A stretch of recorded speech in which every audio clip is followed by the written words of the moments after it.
Learning to understand what your creative energy is all about.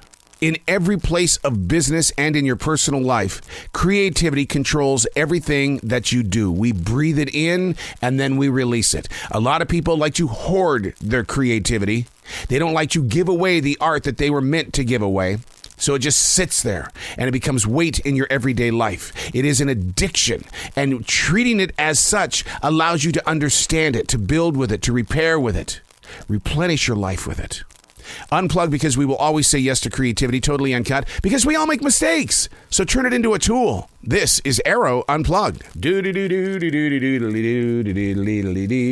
have a sip of coffee first before we get started? Why don't you grab one too, okay? Because we have a heavy subject today. Oh, man, peppermint coffee. Have you ever had that? Oh, man. Clearing the thought process so early in the day. Keeping the mindset free and clear of what wants to flood the steps of expectation. It's a pretty heavy subject, especially when your day is just beginning. During my early days of morning radio, I'd be up at 2:45 in the morning. Show didn't start till 6, but I liked being at the radio station by 4 a.m., and man, I'll tell you what, I'd be right there in that shower and the voices would be so loud, pounding on my thought process and very deep into my heart. I couldn't figure out how to silence that voice. So many people speak of how they can't sleep at night. Well, my entanglement is facing the sounds that captivate the connectivity of what is to be. I write every single morning to loosen up the source, to make known to the mind, body, and soul. I mean, we all have inner voices. But very few of us are brave enough to say, hey, I'm struggling with who I am and who I'm talking to and with. This is why it's so important to learn how to listen without reacting, to behave in a way of offering absolutely no emotion. Any reaction is giving the monster attention. Let it move through you. And in you the sun shall rise, and you've got to believe in that truer voice. Goodness. Whew. I have to readjust my butt on this chair. So bad you just want to say, amen. Amen. Finally, somebody's talking about the inner voices. They've got the courage to say, yeah, I'm guilty of it. Oh, my God. Hey, it's Arroe. This is the Daily Mess, a chronological walk through an everyday world. I am a daily writer. I am very transparent as a daily writer. I write about those mornings where, man, you just don't feel like being there. And you've got those voices that are super loud inside your head. And it's like, okay, whatever. I'm going to talk about your ass today. Yeah, because you're being an ass. The inner voice. The inner voice. This is the Daily Mess.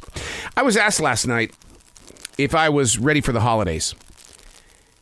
People usually don't like the way that I respond to that because I always look at them very confidently and say, Christmas is my everyday.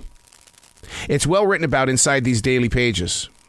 The struggles that I encountered were based on how I wondered how families could only meet once a year to share gifts. Why can't we do this every day? Why does it have to be a once a year thing? So therefore, the only way that I could really kind of live that was I had to put myself in that. I couldn't just write about it. We had to learn to live with it. Now, I got to be honest with you. One of the greatest memories that I hold inside my heart and will forever cherish is how we never turned off our Christmas tree during the entire COVID-19 lockdown in 2020. That Christmas tree was our beacon of light. And to this very second, nearly 2 years deep into this path, it is still a very huge part of our everyday. It truly experienced life every morning. When I would wake up, it was Christmas Day. But it didn't start during the pandemic. You page to this daily writing, and you're going to make your way back to July 21st, 2009, 6:15 p.m.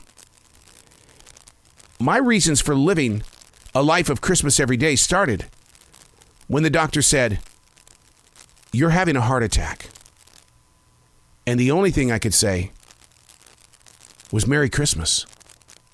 I carry that with me every day. Because that doctor in front of me, it wasn't Christmas Day. It wasn't even my birthday.